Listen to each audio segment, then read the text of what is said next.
Bismillahirrahmanirrahim. Assalamualaikum warahmatullahi wabarakatuh. Innal hamdalillah wassalatu wassalamu ala Rasulillah wa ala alihi wa ashabihi wa mawalah. Wala haula wala quwata illa billah, amma ba'du. Alhamdulillah, Bapak Ibu jamaah sekalian rahimani wa rahimakumullah. Insyaallah kita melanjutkan pelajaran kita,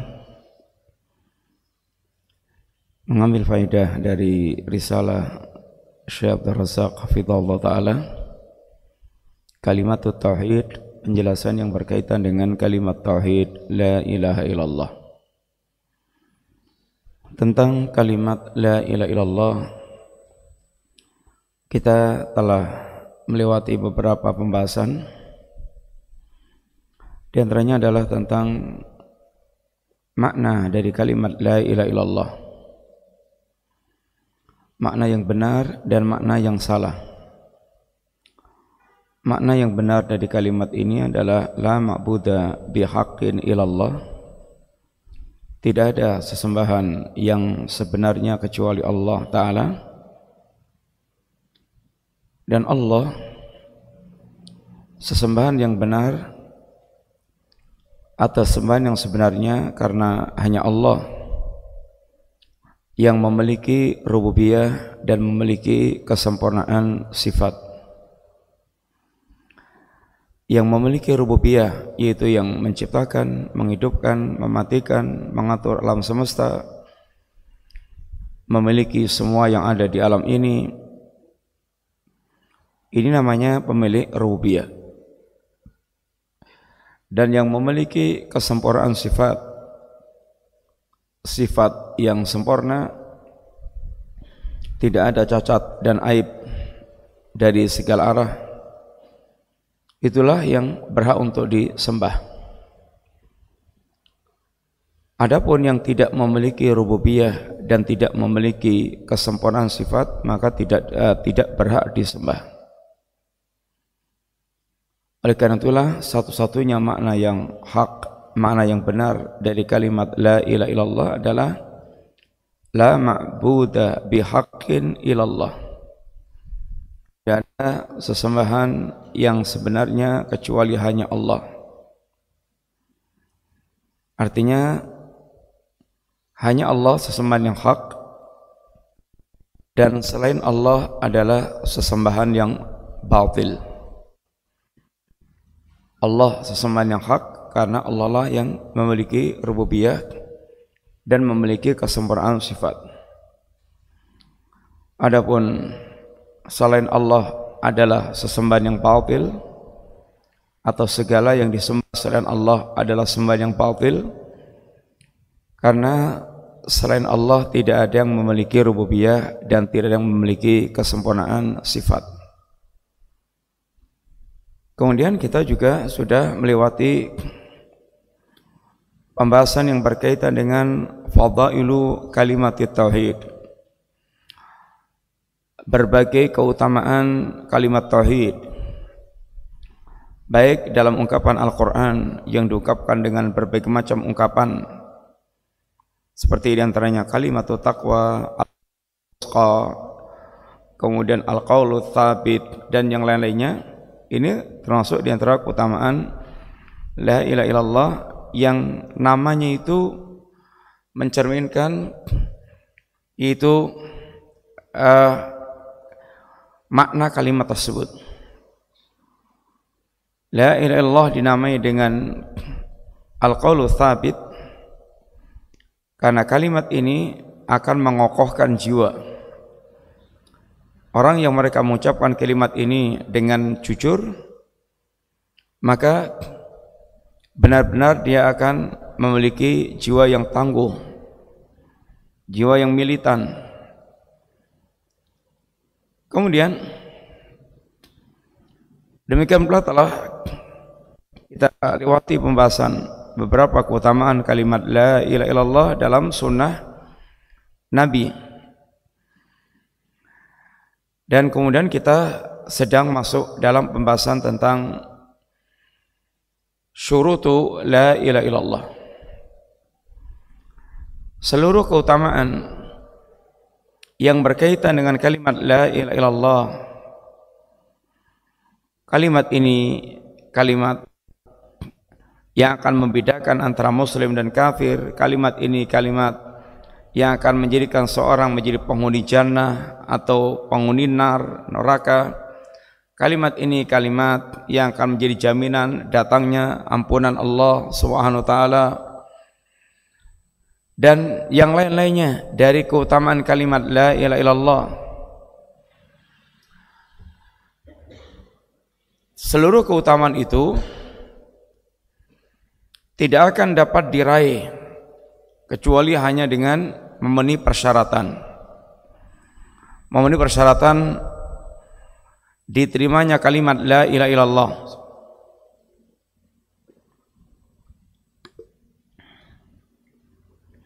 Sehingga tidak semua orang yang mengucapkan kalimat la ilaha illallah dia mendapatkan keutamaan kalimat tersebut. Sebagaimana orang-orang munafik yang mengucapkan kalimat la ilaha illallah, akan tapi orang-orang munafik mereka justru dikatakan Allah innal munafiqina fid darkil asfal minan nar. Orang-orang munafik itu berada di keraknya api neraka. Padahal kalau dari sisi fasihnya mengucapkan sangat fasih. Bahkan sering ucapan orang munafik disertai dengan sumpah-sumpah. Tapi itu semuanya palsu, ucapan palsu. Hatinya tidak ada kalimat la ilaha illallah, yang ada hanya di lisannya saja. Sehingga walaupun orang munafik itu mengucapkan kalimat ini, maka mereka tidak mendapatkan keutamaan kalimat la ilaha illallah. Untuk mendapatkan keutamaan kalimat ini harus memenuhi persyaratan. Dan kita sedang mempelajari persyaratan kalimat la ilaha illallah. Apa syarat-syarat apa yang harus kita miliki supaya kalimat itu bermanfaat bagi kita yang mengucapkan. Yang pertama adalah syarat ilmu. Syarat yang pertama adalah al-ilmu, yaitu dia mengetahui maknanya. Segala sesuatu kalau tidak diketahui maknanya enggak akan bermanfaat. Orang yang mereka membaca tulisan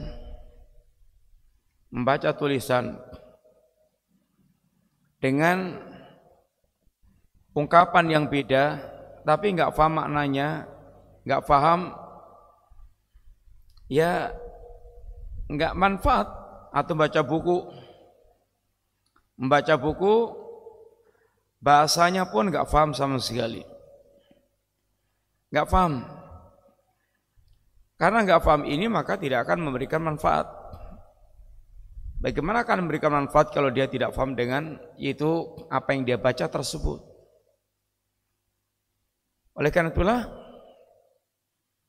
pemahaman itu penting. Faham itu penting. Faham, betul-betul dia faham, berilmu. Berilmu itu betul-betul dia faham. Oleh karena itulah Al-Imam Ibnu Qayyim juga mengingatkan kepada kita berkaitan dengan Al-Qur'anul Karim, qira'atu ayatin atau qira'atu ayatil Qur'an bi tafakkurin wa tafahumin khairun min hatmatil Qur'an bi ghairi tadabbur wa tafahum. Membaca Al-Qur'an satu ayat dengan penuh tadabbur, dengan penuh tafakkur, tafahum, penuh dengan memikirkan, merenungkan isi kandungannya, itu lebih baik dibandingkan dengan khatam Al-Quran tanpa tadabbur, tanpa tafakkur. Kenapa? satu ayat yang dibaca dengan cara dia tafakkur, tadabbur, tafahum, itu lebih utama dibandingkan dengan membaca Al-Quran khatam tapi tanpa tadabbur. Li'annahu anfa'u lil qalbi, karena membaca Al-Quran dengan pemahaman itu akan lebih bermanfaat bagi hati,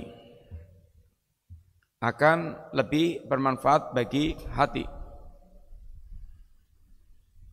Wad'a ila khusulil iman, dan akan lebih mengajak kepada diwujudkannya nilai-nilai keimanan. Wa halawati bih, dan akan lebih bisa merasakan manisnya membaca Quran. Sehingga kefahaman kita kepada satu perkara itu adalah kunci bermanfaatnya perkara tersebut. Maka syarat pertama kita untuk mendapatkan manfaat dari kalimat la ilaha illallah, kita harus tahu, harus paham makna daripada kalimat la ilaha illallah. Sekarang kita masuk pada asyaratut tsani, syarat yang kedua, yaitu al-yaqin. Syarat yang kedua la ilaha illallah adalah al-yaqin. Al-munafi lisyakki war-raib. Yang namanya keyakinan itu adalah yaitu menghilangkan keraguan, menghilangkan keraguan-raguan dari hati. Yakin itu lawan ragu. Orang yang yakin artinya lenyap dari hatinya keraguan sama sekali. Maksudnya ayyakuna qailuha muqinan biha yaqinan jaziman la syakka fihi wala raib. Maksudnya adalah orang yang mengucapkan kalimat la ilaha illallah itu muqinan biha, dia harus benar-benar dalam keadaan yakin, jaziman, bulat, jadi yakin, bulat, sehingga tidak ada sedikit pun keraguan sama sekali. Sehingga orang yang yakin ini dia akan kokoh. Yakin itu akan menghasilkan yaitu kekokohan. Makanya Allah Subhanahu wa taala menjadikan derajat imamah fiddin, derajat menjadi memiliki derajat imam, derajat yang sangat tinggi. Imam itu di depan. Ini derajat orang yang sangat tinggi dalam agama. Ketinggian derajat ini ditentukan dengan sejauh mana ada ilmu dan keyakinan. Wa ja'alna minhum a'immatan yahduna bi amrina lamma sabaru wa kanu bi ayatina yuqinun. Kami jadikan di antara mereka itu a'immah, ini para pemimpin. Yahduna bi amrina, yang para pemimpin ini mereka membimbing manusia dengan petunjuk Allah Ta'ala.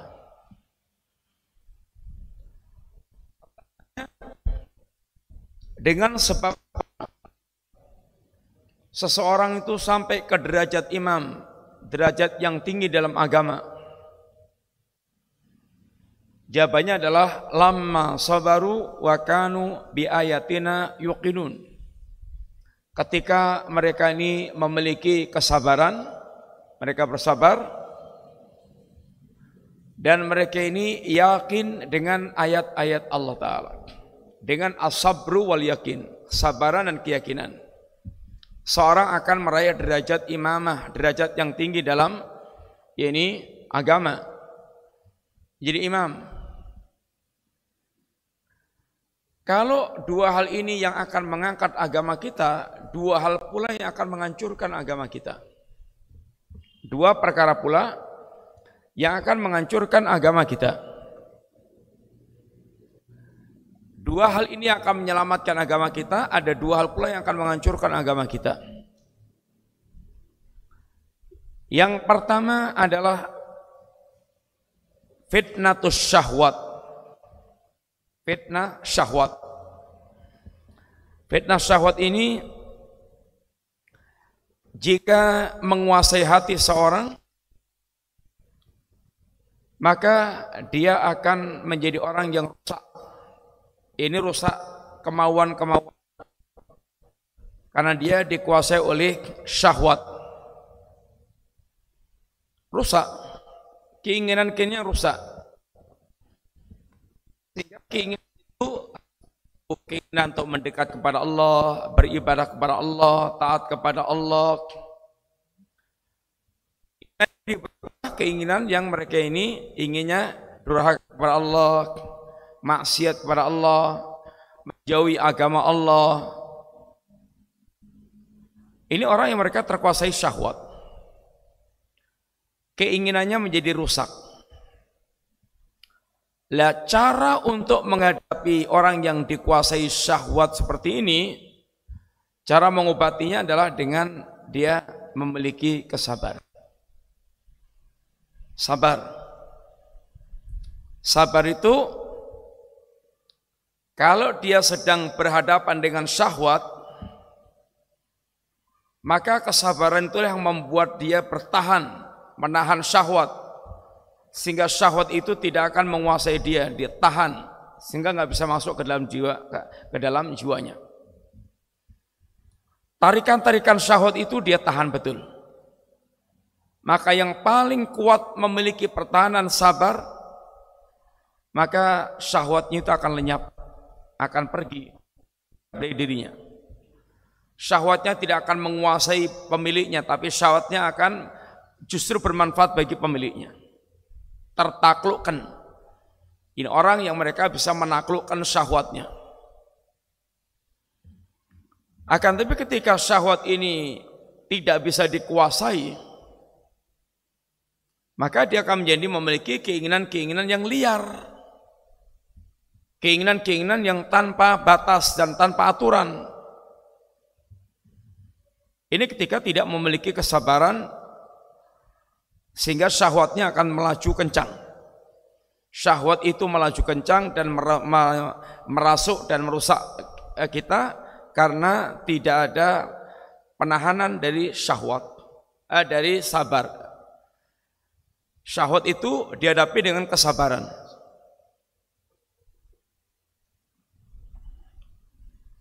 Sehingga dengan kesabaran itu dia akan menjadi tahan banting. Dia akan menjadi kokoh, menjadi kuat. Dia menjadi orang yang betul-betul bisa bersabar. Bisa menahan dari tarikan-tarikan hawa nafsu atau dorongan-dorongan hawa nafsu. Yang kedua, yang akan merusak diri kita adalah syubhat. Syubhat. Syubhat itu kalau menguasai seseorang, maka dia menjadi orang yang kabur. Namanya syubhat, samar. Dia tidak akan lagi bisa membedakan antara yang hak dengan yang batil. Dia tidak akan bisa lagi membedakan antara yang hak dengan yang batil. Kabur. Lah, untuk mengatasi ini dengan ilmu, kuatnya ilmu, tajamnya ilmu, itu akan menyingkap berbagai macam syubhat, berbagai macam yaitu kerancuan-kerancuan. Maka dengan dua hal orang akan dihancurkan, dengan dua hal dia akan memiliki senjata untuk yaitu menyingkirkan penyakit yang menghancurkan jiwa tersebut. Penyakitnya adalah syahwat dan syubhat, dan senjatanya adalah as-sabru wal yakin. Sabar itu adalah kesempurnaan. As-sabar itu adalah bentuk yaitu kuatnya dia dalam menahan tarikan-tarikan nafsu. Kemudian yakin itu ilmu. Dengan ilmulah akan dia singkap semua kebatilan-kebatilan.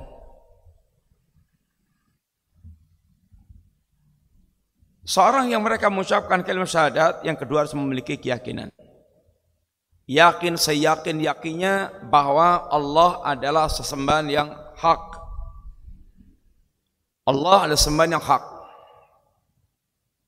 Dan selain Allah adalah sesembahan yang batil. Itu harus menjadi sebuah keyakinan yang bulat. Ayyakuna qailuha muqinan biha yakinan jasiman la syakka fihi wal raib. Keyakinan itu adalah pengucapnya itu dalam keadaan muqinan, yakin seyakin-yakinnya dengan keyakinan yang bulat, yang tidak ada keraguan di dalamnya. Adapun al-yaqin wal yakin huwa tamamul ilmi wa kamaluh. Keyakinan itu adalah buah sempurnanya daripada ilmu. Ilmu yang sempurna akan menghasilkan keyakinan. Orang yang berilmu tidak akan ragu-ragu. Namanya dia berilmu. Dia tidak akan ragu-ragu. Ragu-ragu itu bisa jadi juga karena kesamaran. Seorang muslim, dia dengan ilmunya tidak ragu-ragu melihat hakikat kebenaran. Sehingga ilmunya menjadi cahaya yang terang benderang, nggak ada yang samar lagi. Sehingga ilmu risalah dikatakan oleh Allah atau diungkapkan Allah dengan istilah An-Nur. Ilmu risalah itu diungkapkan Allah dengan istilah An-Nur, yaitu cahaya. Orang yang mereka memiliki ilmu, semakin banyak ilmunya, semakin banyak cahayanya, semakin tajam melihat perkara. Kita semakin terang benderang cahayanya, semakin tajam melihat perkara tersebut, sehingga tidak samar lagi, tidak ada belaurnya lagi, tapi benar-benar bagaimana dia yaitu melihat dengan terang benderang. Melihat dengan terang benderang, sehingga semuanya itu menjadi jelas, menjadi cetha, tidak ada lagi yang samar dengan ilmu tersebut. Nah, sempurnanya ilmu itu menjadi sebuah keyakinan. Makanya orang-orang yang kokoh, ini orang yang yakin. Orang yang yakin itulah orang yang kokoh. Kalau telah tertanam dalam hati kita keyakinan surga itu hak, dan kita yakin seyakin-yakinnya, maka kita tidak akan lemah dalam beramal. Kita akan semangat dalam beramal. Kita akan bergairah dalam beramal. Karena amal yang dilakukan akan mengantarkan dia ke surga. Itu ketika sudah menjadi sebuah keyakinan dalam hatinya. Demikian juga orang yang telah yakin seyakin-yakinnya tentang kalimat tauhid la ilaha illallah, maka dia benar-benar akan terbentuk karakter ahli tauhid yang antipati dengan syirik,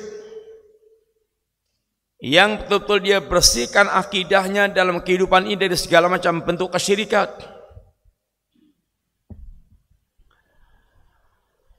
Allah Subhanahu wa taala mensifati seorang mukmin dengan keyakinan ini. Di antaranya ada dalam surat Hujurat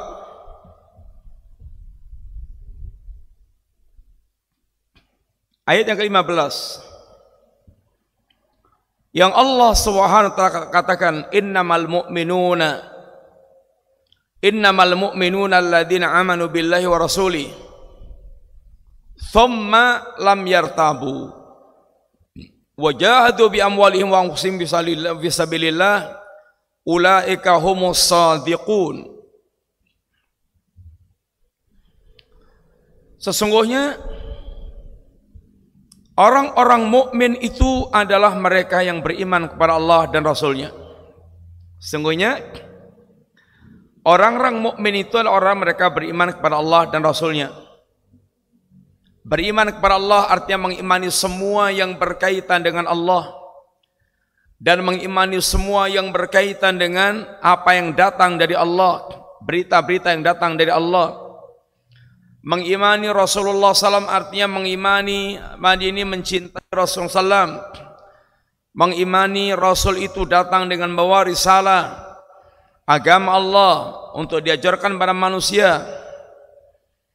Keimanannya kepada Allah dan Rasulnya ini sama sekali tidak ada keraguan sedikit pun, sehingga bawaannya itu mantap, sangat mantap, sehingga tidak goyah. Maka hasilnya orang-orang mereka memiliki keyakinan demikian. Lihatlah di awal-awal dakwah, bagaimana mendapatkan berbagai macam siksaan-siksaan, tapi mereka kokoh, mereka teguh karena yakin,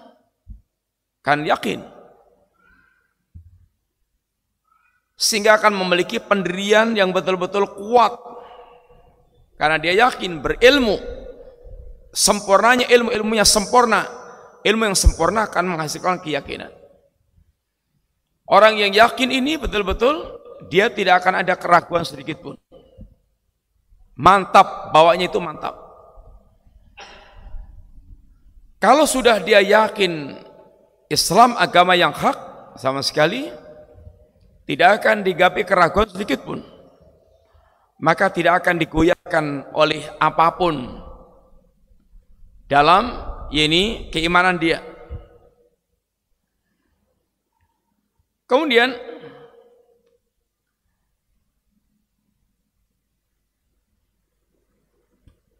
wajahatu bi amwalihim wa anfusihim fisabilillah.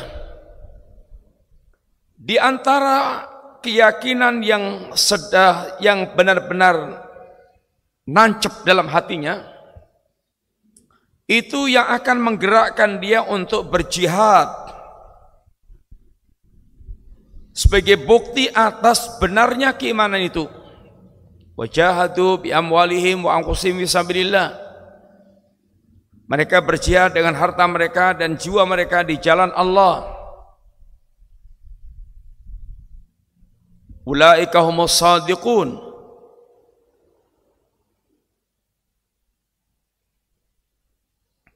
Mereka itulah orang-orang yang mereka jujur. Ini jujur dengan keimanan mereka. Thumma lam yartabu ayqanu wa lam yashukku. Mereka tidak ada keraguan lagi, artinya yakin dan mereka tidak ragu, tidak syak lagi. Demikian yang harus kita miliki berkaitan dengan agama. Yakin, tidak ada keraguan, sehingga bawaannya itu mantap karena dia yakin. Beda dengan orang yang ragu-ragu, nggak mantap, namanya ragu-ragu, dia nggak mantap, sehingga keyakinan ini akan berdampak kepada sejauh mana dia akan memberikan pembelaan kepada apa yang dia yakini tersebut. Demikian juga disebutkan di dalam hadis Rasulullah SAW, di antara hadis Nabi yang berkaitan dengan wajibnya punya keyakinan al-yakin berkaitan dengan kalimat tauhid la ilaha illallah.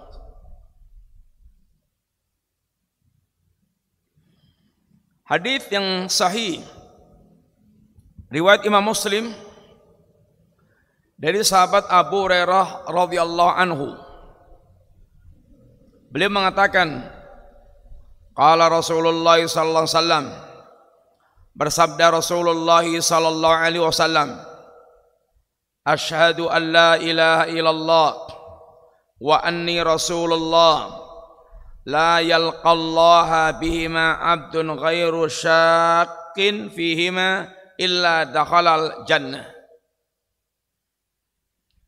Asyhadu an la ilaha illallah, aku bersaksi bahwa tidak ada sembahan yang hak kecuali hanya Allah. Wa anni rasulullah, dan aku adalah utusan Allah.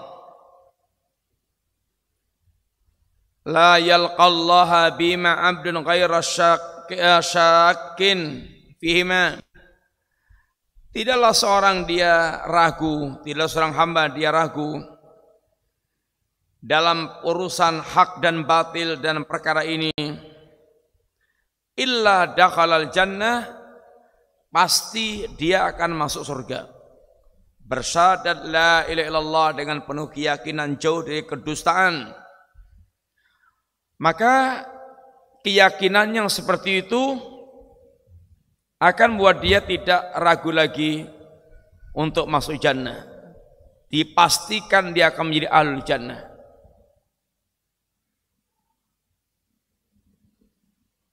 Kita yang mengucapkan kalimat itu ghairu syakin fihima illa dakhalal jannah, pasti dia akan menjadi penghuni surga. Menjadi penghuni surga yang berarti dia mendapatkan kemanfaatan yang besar. Surga ini harga dagangan Allah yang sangat mahal. Amalan yang akan bisa mengantarkan ke surga yang pertama dan utama adalah tauhid. Adalah tauhid. Sehingga ini merupakan penjaga utama agamanya. Orang mereka bersaksi bahwasanya tidak ada ilah selain Allah, la ilaha illallah, dan aku adalah utusan Allah. Bersaksi la ilaha illallah itu artinya tuntutan untuk mentauhidkan. Ini mempersaksikan la ilaha illallah artinya adalah upaya dia atau punya konsekuensi kewajiban untuk mentauhidkan Allah Ta'ala. Wa anni rasulullah, aku ada utusan Allah. Keyakinan kita bahwa Nabi adalah utusan Allah, beliau adalah utusan Allah. Mengucapkan kalimat wa anna Muhammadan Rasulullah ini membawa kelasiman pula. Kelasimannya yang pertama, dia yaitu meyakini tentang kerasulan Rasulullah SAW. Yakin, tidak ragu-ragu lagi. Di antara manusia ini ada yang mereka itu berkaitan dengan keyakinan tentang Rasulullah SAW. Ada yang mereka meyakini Nabi dengan cara yang benar, dengan yaitu sikap yang tepat,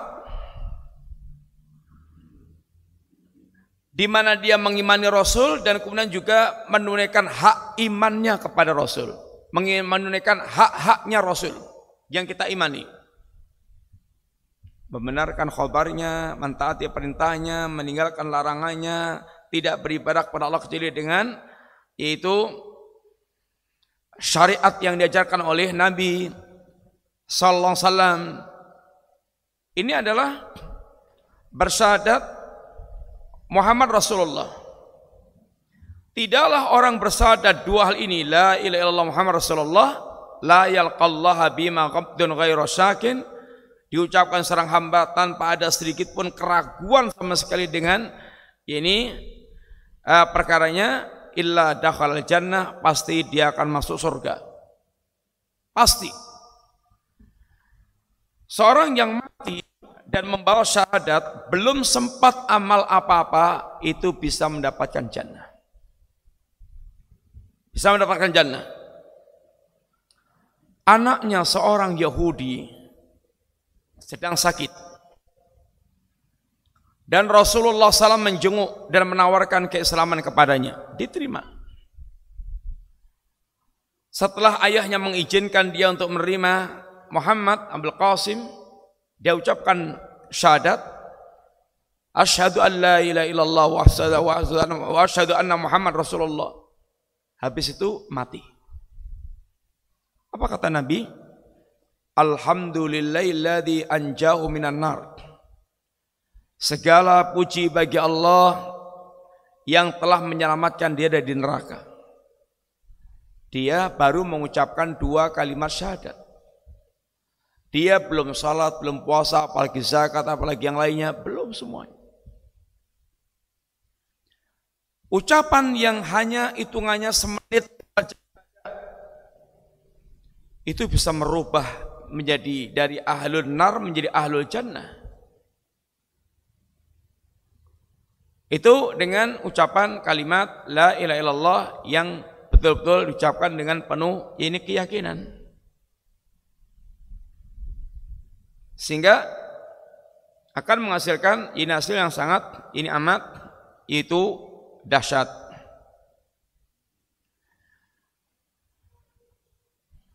Kemudian dibawakan riwayat pula dari hadis Abu Hurairah radhiyallahu anhu dalam riwayat Imam Muslim. Qala Rasulullah sallallahu berkata Rasulullah sallallahu alaihi wasallam, Nabi bersabda, man laqita min wara'i hadal ha'id, ya Abu Hurairah, barang siapa yang bertemu denganmu di balik tembok ini, maka lalu dia bersyahadat la ilaha illallah mustaiqinan biya qalbu, dia bersyahadat la ilaha illallah hatinya dalam keadaan meyakini apa yang menjadi kandungan kalimat la ilaha illallah, fabasyirhu bil jannah, maka sampaikan kabar gembira yaitu dengan jannah. Sampaikan kabar gembira untuk dia dengan jannah. Syaratnya dia bersyahadat la ilaha illallah mustaiqinan, yaitu yakin seyakin-yakinnya, hatinya betul-betul sangat membanggakan, maka sampaikan kabar gembira kepadanya dengan sorga.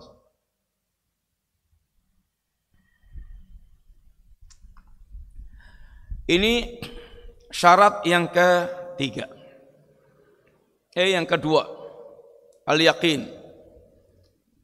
Orang yang bersyahadat itu harus betul-betul yakin, tidak boleh bercampur keraguan sedikit pun. Karena keraguan seseorang itu akan menjadikan dia bimbang dalam beramal, nggak ada kemantepan, namanya ragu. Namanya ini dia ragu-ragu.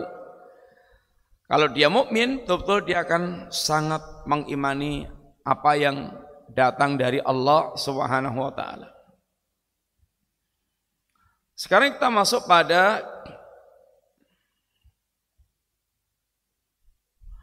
syarat tsalits, syarat yang ketiga, yaitu ikhlas.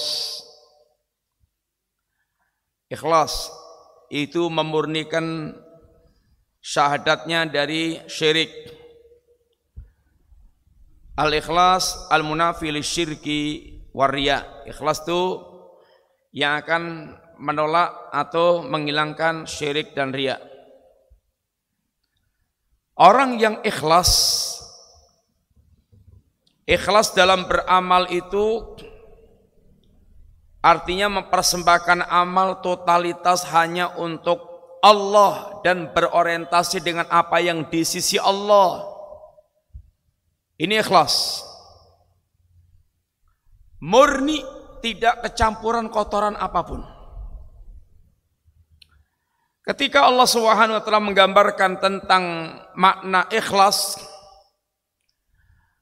Allah menggambarkan, memberikan tamsil dengan seekor binatang yang mengeluarkan air susu, yang perahan atau perasan air susu ini Salurannya ini air susu itu diapit oleh baina farsin wa damin.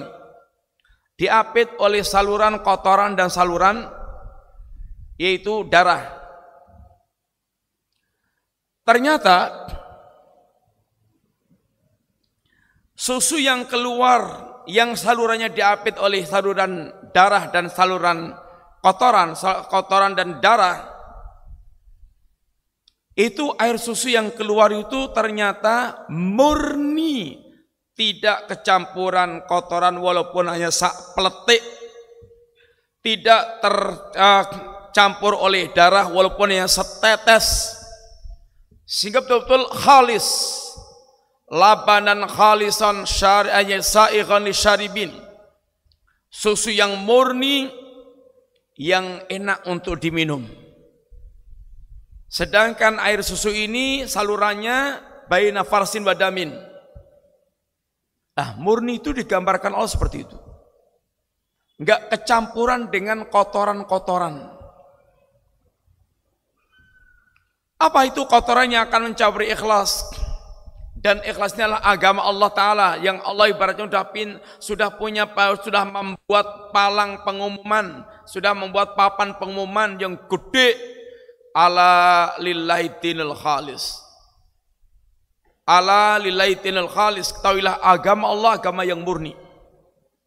Jika beragama dan tidak dimurnikan untuk Allah, Allah enggak akan terima. Allah enggak akan terima. Sehingga yang terima Allah yang betul-betul murni.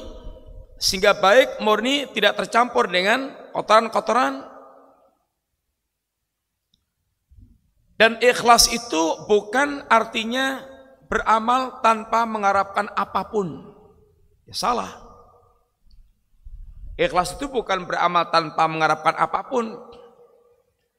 Tapi ikhlas itu adalah beramal mengharapkan semua yang ada di sisi Allah Ta'ala. Orang yang atau di antara orang-orang sufi, mereka mengatakan, kalau kamu ikhlas, kamu jangan beramal mengharapkan surga, jangan takut dari neraka.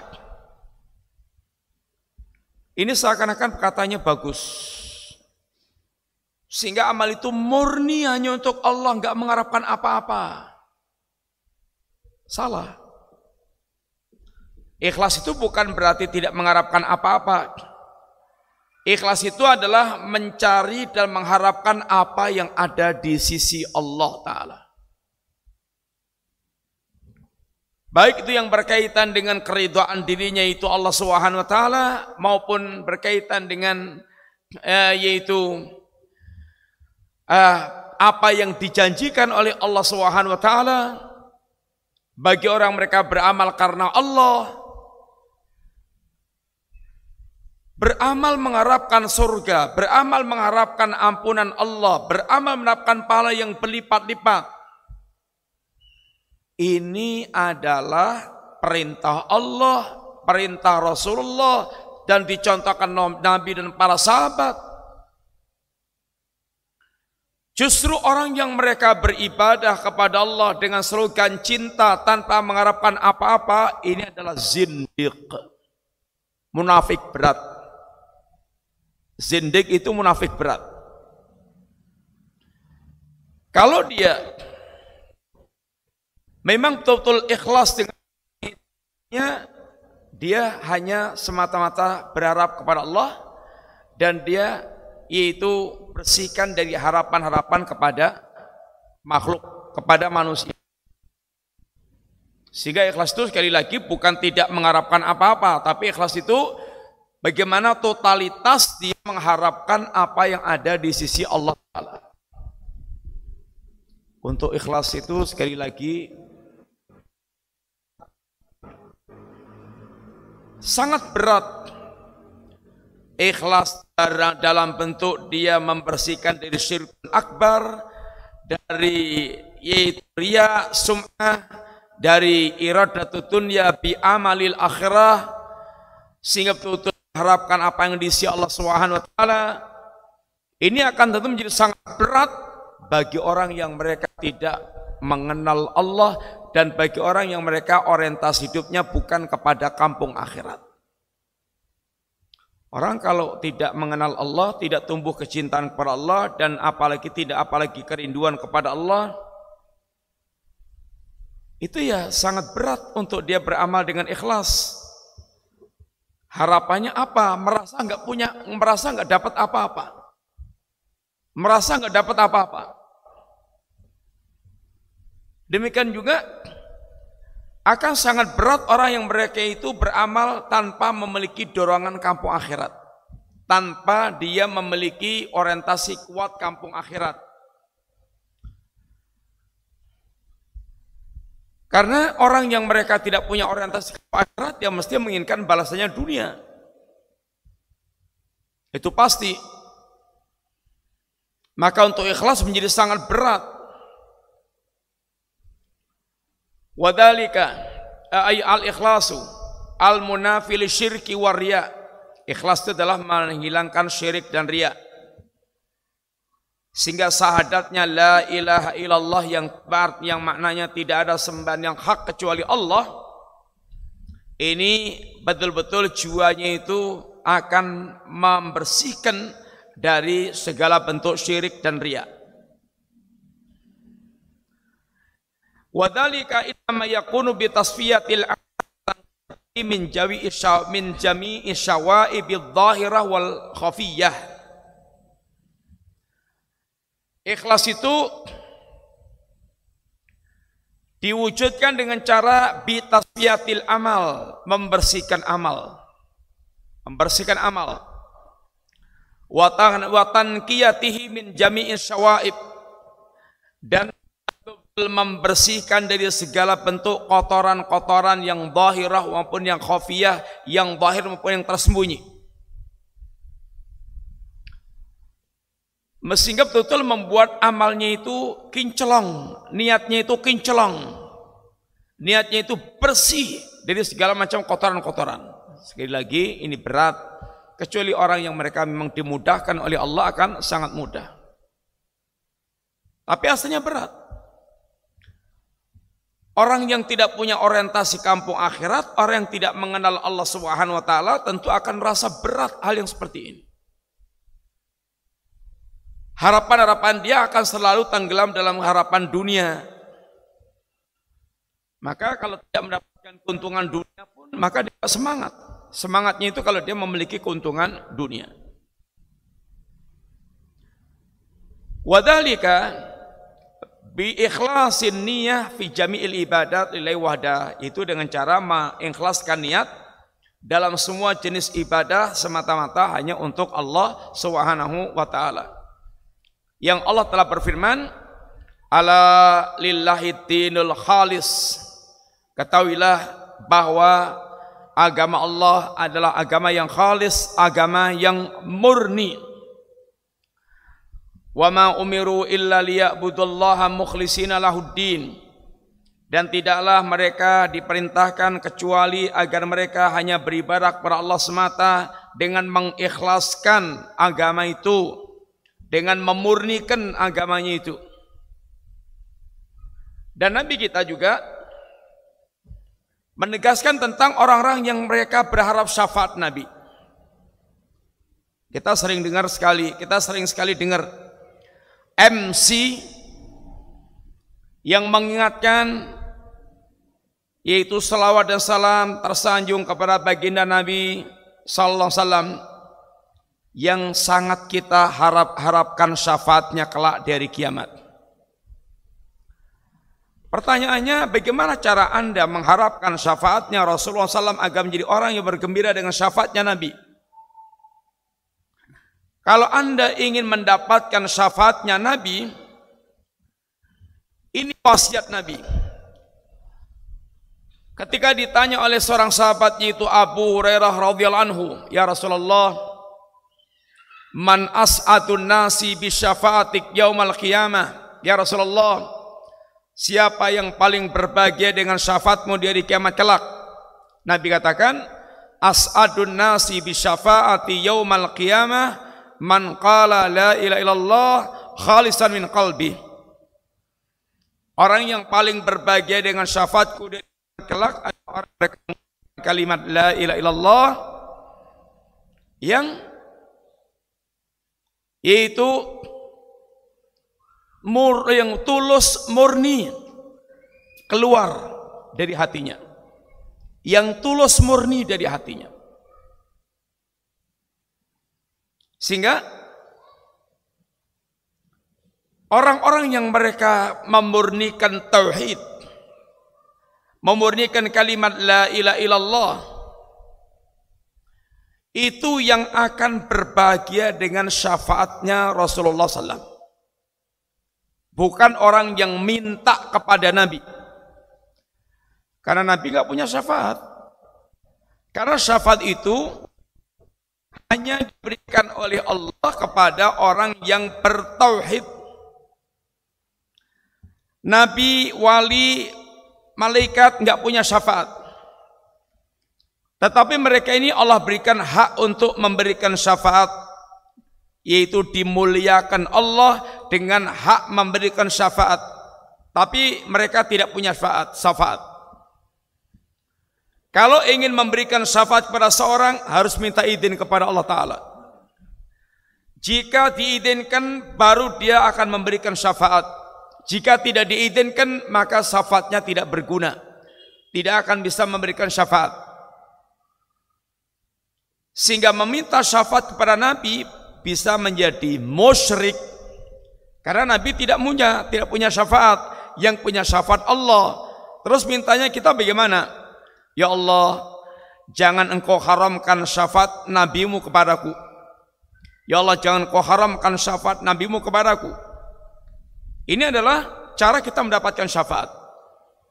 Dengan memurnikan tauhid kita, memurnikan kalimat la ilaha illallah, sehingga menjadi orang yang benar-benar dia akan berbahagia dengan syafaatnya Rasulullah sallallahu alaihi wasallam. Sekalian, ini dua syarat yang diajarkan atau dua syarat yang kita baca pada sore ini tentang kalimat la ilaha illallah. Ada pertanyaan?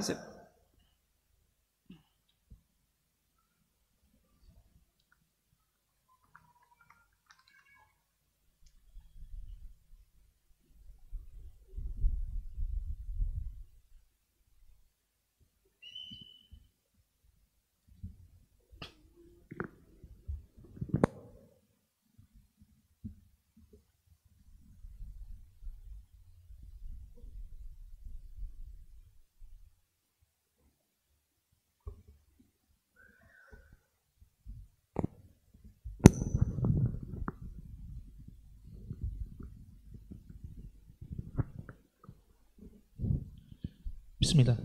Jazakallahu khairan Ustaz atas materi yang sudah disampaikan pada sore hari ini. Ada pertanyaan Ustaz. Pertanyaan pertama Ustaz. Bismillah. Afwan Ustaz, izin bertanya, hal-hal apakah yang dapat merusak syahadat Ustaz? Bismillahirrahmanirrahim. Yang merusak syahadat sangat banyak. Pembatal syahadat itu kalau diringkas 3. Kufur akbar, syirkun akbar, dan nifak akbar atau nifak i'tiqadi. Syirkun akbar, syirik yang besar.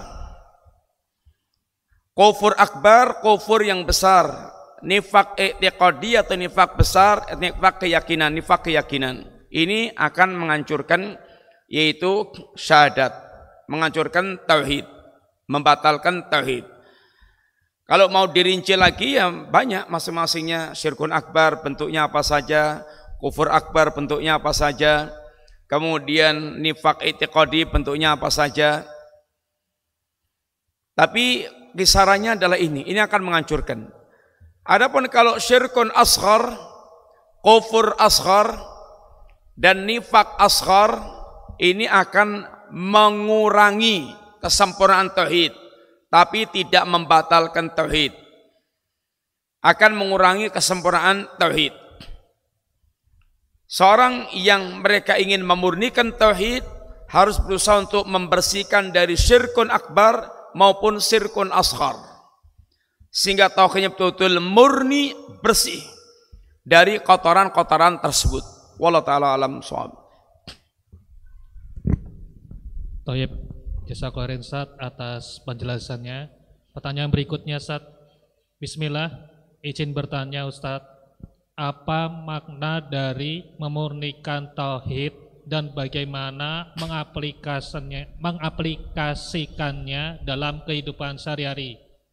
Ya, memurnikan tauhid artinya memurnikan ibadah kita kepada Allah SWT, memurnikan penghambaan kita kepada Allah Ta'ala, yaitu membersihkan dari syirkun akbar dan syirkun asghar, membersihkan dari kufur akbar, kufur asghar, membersihkan dari nifak yang besar, nifak yang kecil. Bagaimana caranya? Ya harus tahu, harus paham tentang apa itu syirik, apa itu syirkun akbar, apa itu syirkun asghar, apa itu kufur akbar, apa itu kufur asghar, apa itu nifak akbar, apa itu nifak asghar. Harus tahu, belajar, ya harus belajar, sehingga kita akan bisa mengetahui atau akan tahu bagaimana cara kita membebaskan atau cara kita untuk memurnikan tauhid kita. Bagaimana kita akan tahu kalau kita akan terbebas dari syirkun akbar, syirkun asghar, kalau kita nggak paham tentang syirik? Maka harus belajar. Demikian pula bagaimana kita tahu kita terbebas dari nifak kalau kita nggak paham tentang nifak? Bagaimana kita akan terbebas dari kufur baik yang akbar maupun yang asghar kalau kita nggak paham tentang hakikat kufur akbar, kufur asghar? Sehingga harus belajar, harus mengetahui, bisa lewat baca buku, yang paling utama hadir di pengajian-pengajian para ustadz, kemudian bisa menyimak media-media yang ada, bisa yaitu dengan membaca, bisa tanya-tanya.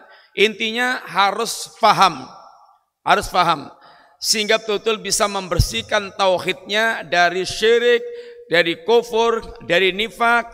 Apa yang masuk syirik, kufur, nifak, ini yang perlu kita ketahui rinciannya dalam pembahasan-pembahasan yang tersendiri, sehingga kita betul-betul dikatakan bisa membersihkan dari ini kotoran-kotoran tersebut. Wallahu a'lam bishawab. Taib, jazakallahu khairan Ustaz atas penjelasannya. Pertanyaan berikutnya Ustaz. Bismillah. Assalamualaikum warahmatullahi wabarakatuh. Afwan, izin bertanya Ustadz, kenapa syahadat menjadi rukun Islam yang pertama? Syahadat menjadi rukun Islam pertama ya karena dasar, pondasi. Yang lainnya semuanya berdiri di atas dua kalimat syahadat ini. Salat, puasa, zakat, haji, tanpa syahadat yang pertama ini ya muspro, gak ada gunanya.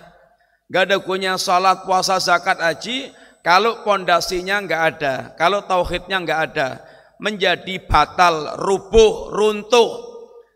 Kalau dia punya pondasi agamanya itu tauhid, syahadat, dengan tauhidnya, walaupun dia belum melakukan amal-amal yang lainnya, itu bisa masuk surga dengan kemurnian tauhidnya tersebut, walaupun belum sempat untuk sholat, puasa, zakat, haji.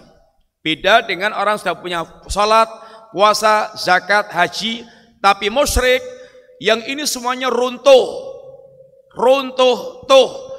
sehingga tidak ada manfaatnya lagi. Kalau dia punya tauhid yang masih murni, yang lainnya belum sempat dilakukan, tauhidnya yang menjadi kunci untuk dia mendapatkan jannah. Sehingga ini menjadi rukun yang pertama. Wallahu a'lam. Baik, jazakallahu khairan Ustaz. Pertanyaan berikutnya. Assalamualaikum warahmatullahi wabarakatuh. Waalaikumsalam. Izin bertanya Ustadz, apakah ada dalilnya tentang orang masuk agama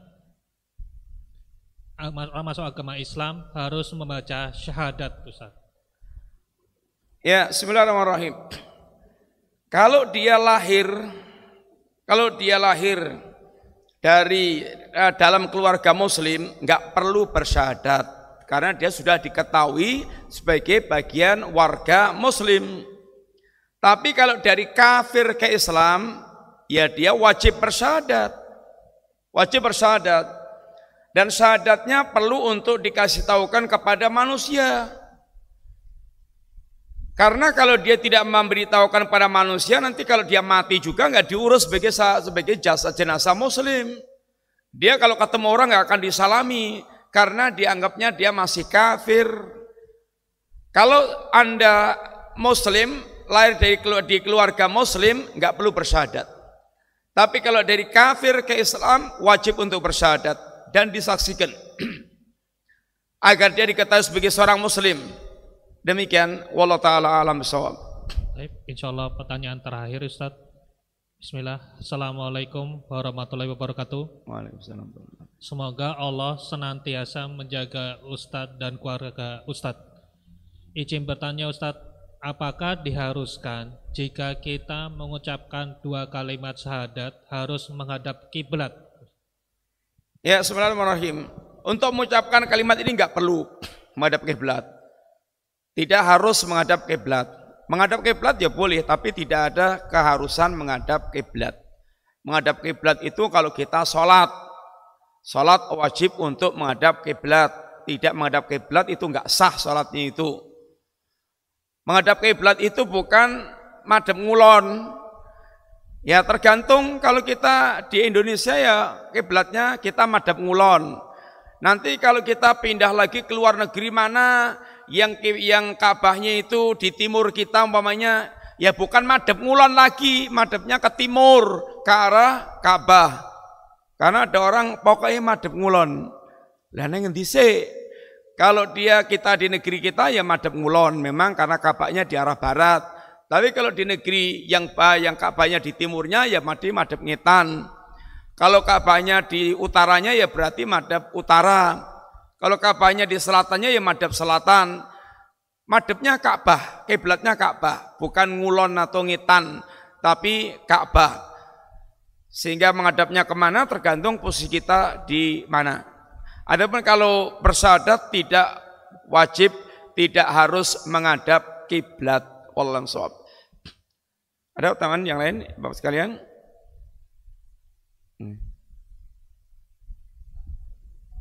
Assalamualaikum.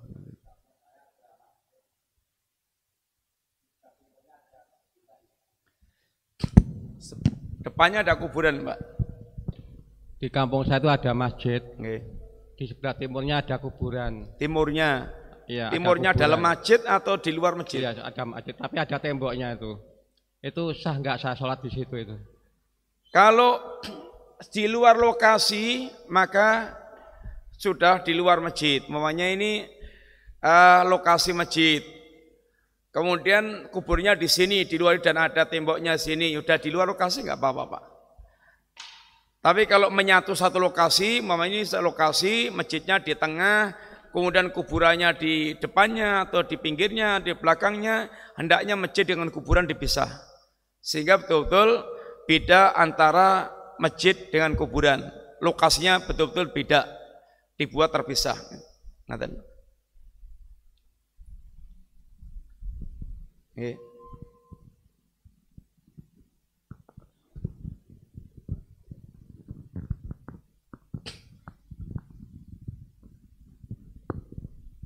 Bismillah. Untuk keikhlasan ini tidak akan tercapai kalau kita tidak punya orientasi akhirat dan tidak mengenal Allah. Nah, di sini yang saya tanyakan, di dalam kita mengenal Allah ini kan juga kita mempunyai kemampuan yang berbeda. Nah, ini terus terang yang untuk taruhlah yang kita masih belum maksimal di dalam mengenal Allah ini, bagaimana memunculkan keikhlasan tersebut supaya betul-betul seperti yang diinginkan oleh Islam itu sendiri. Terima kasih. Ya, sebenarnya kadar keikhlasan bertingkat-tingkat, sehingga juga kadar kualitas amal itu bertingkat-tingkat. Ya, sesuai dengan kadar pengetahuan kita tentang Allah dan kadar keyakinan kita tentang Allah dan kadar kecintaan kita dan kerinduan kita kepada Allah, ini akan menentukan tingkat keikhlasan yang berbeda-beda. Semakin seorang dia faham tentang Allah, semakin sempurna kecintaannya, semakin sempurna kerinduannya, akan semakin sempurna pula yaitu kualitas keikhlasannya. Tentu keikhlasan tidak satu tingkat, bertingkat-tingkat. Dan itu ditentukan oleh faktor sejauh mana, yaitu kedalamannya dalam mengenal Allah dan berorientasinya ini kampung akhirat. Ya, cara untuk kita meningkatkan kualitas keikhlasan kita ya mesti kita memperbaiki ya ini pengenalan kita kepada Allah, menguatkannya dan menguatkan orientasi kita tentang kampung akhirat ya dengan terus kita bagaimana ya ini berusaha dan tidak lupa untuk berdoa kepada Allah Ta'ala, karena diberikan hati yang ikhlas juga berkaitan dengan pemberian Allah Ta'ala. Al khairu biyadillah, kebaikan itu semuanya di tangan Allah. Maka kalau kita menginginkan kebaikan-kebaikan termasuk keikhlasan, jangan lupa minta kepada Allah agar diberikan hati yang ikhlas, agar dimudahkan mengikhlaskan. Ada usaha, baik itu usaha dengan doa, usaha terus berusaha untuk belajar ikhlas, dan tidak pernah ada khatamnya kita belajar ikhlas, karena ikhlas bisa rusak sewaktu-waktu di tengah jalan, menjelang kematian atau segala macamnya kita terancam untuk tidak ikhlas. Maka ikhlas tetap terus ya kita belajar untuk bisa memiliki keikhlasan dan hendaknya senantiasa bergantung kepada Allah untuk mewujudkan keikhlasan tersebut. Cukup?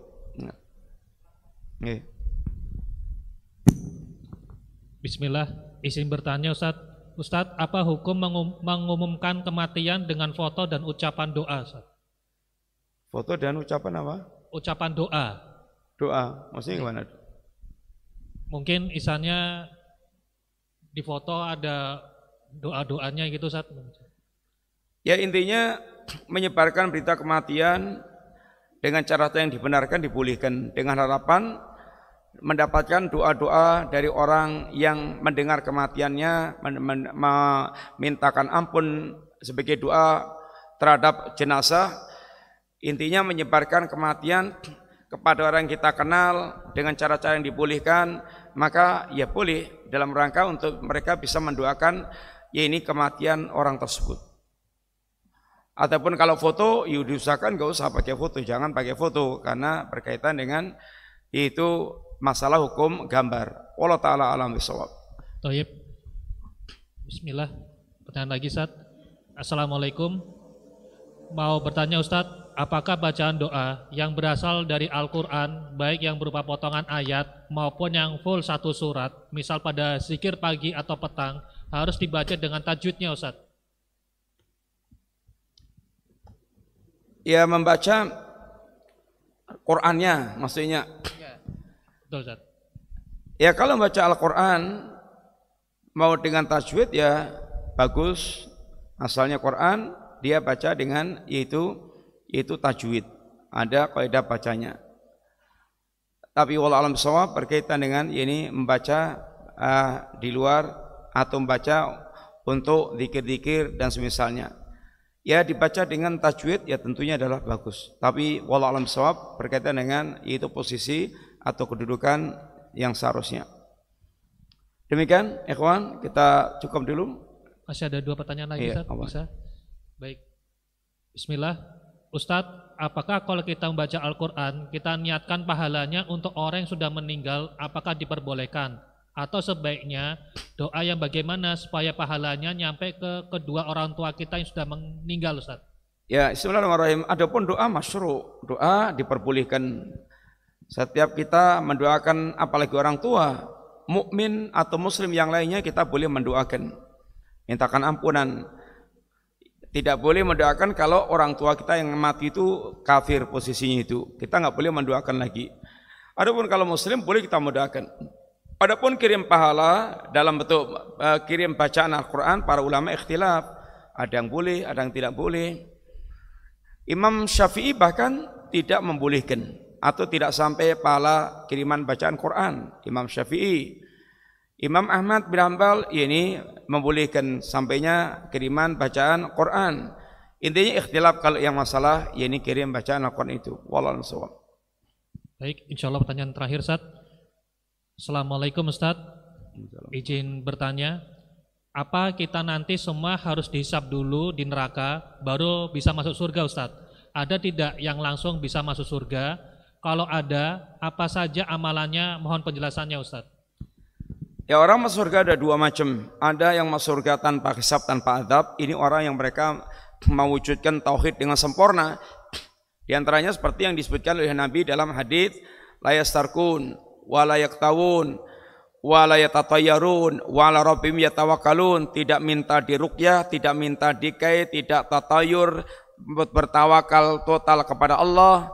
Intinya yang masuk surga tanpa hisab, tanpa adab adalah kelompok orang yang mereka membersihkan tauhidnya dari syirik besar, dari syirik, dari maksiat, dari bid'ah dan maksiat. Orang yang membersihkan Islamnya dari syirik, dari bid'ah, dari maksiat, maka dia akan masuk surga tanpa hisab, tanpa adab. Adapun orang yang mereka matinya itu masih memiliki dosa, dosanya itu di bawah kehendak Allah. Kalau Allah ingin ampunkan, ya Allah ampunkan, sehingga dia tidak diadab. Kalau Allah tidak ampunkan, diadab dulu. Kemudian dengan tauhid yang masih dia miliki, dia akan dimasukkan ke dalam surga. Sehingga ada yang masuk surga tanpa hisab, tanpa adab. Ada yang masuk surga diadab dulu di jahanam, yang dikenal dengan istilah jahanamiyun. Jadi mantan-mantan jahanam. Dia masuk surganya setelah diadab dulu oleh Allah di jahanam. Wallahu a'lam shawab. Demikian Bapak sekalian, semoga manfaat. Assalamualaikum warahmatullahi wabarakatuh.